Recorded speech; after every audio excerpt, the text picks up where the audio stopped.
My name is Sophia Tan, and I am currently a clinical teaching fellow and supervising attorney at the Georgetown University Law Center.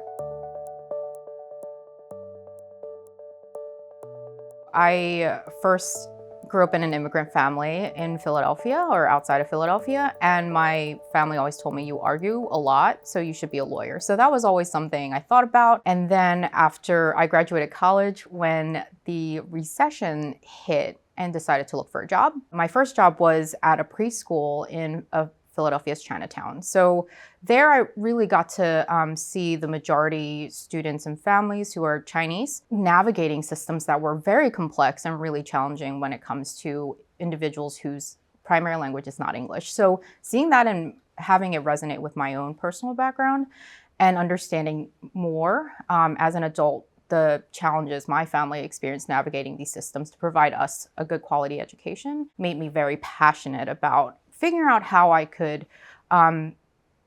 give back to the communities that really supported me.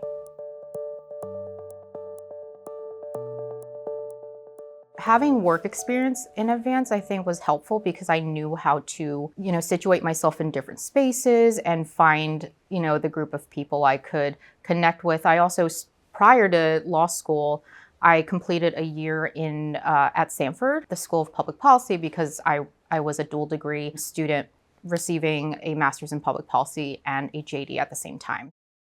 Having that one extra year, having a cohort of peers and colleagues and friends outside of the law school was really helpful, as well as allowing me time to situate myself in a completely new environment, a very competitive environment. One thing that also really helped was having mentors assigned from different various student groups. And I had one in particular, Olivia Cole, who was an incredible mentor to me when she was completing her 3L and gave me a lot of advice about how to find my community and what to prioritize as someone who was pursuing a public interest career.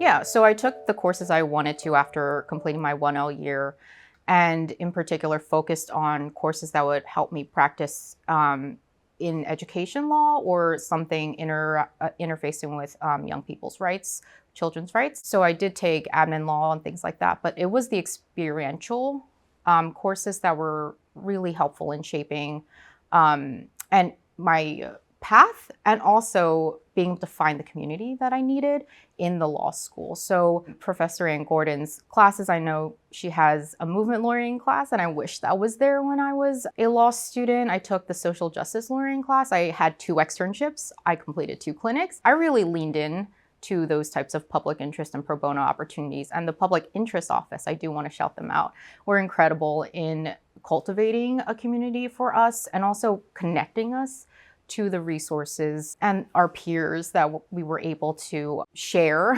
our law school journeys with, as well as the alums. I have alumna mentors in particular that I still keep in touch with and have been really incredible in providing me career advice. That journey really started for me in 1L year with my mentor, with Olivia. And then the fellowship process is really where I was able to get and obtain a public interest position right after law school. So that really started summer between 2L year and 3L year, and the planning around that. I think just being very motivated in completing all of the applications, the interviews necessary was really important, and having the support from Stella and Bethan at the Public Interest Office, in particular in supporting me in the planning, the resume reviews, the mock interviews. That was all really crucial for me to be able to obtain the position I wanted. And I mean, I knew from the beginning that I wanted to go straight into public interest, so that was helpful, but there's always more time for students in 2L or 3L year to pivot if they chose to do so and pursue a public interest career right after graduation.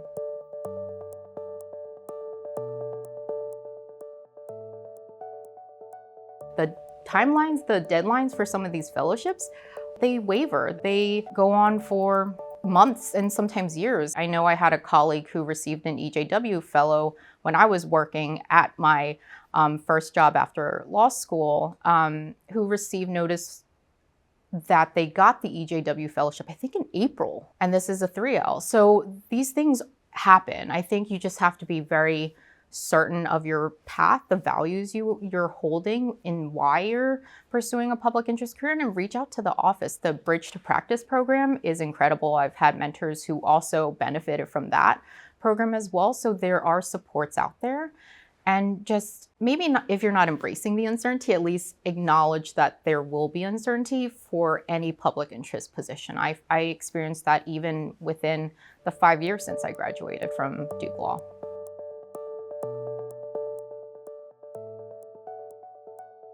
We need more incredible future leaders.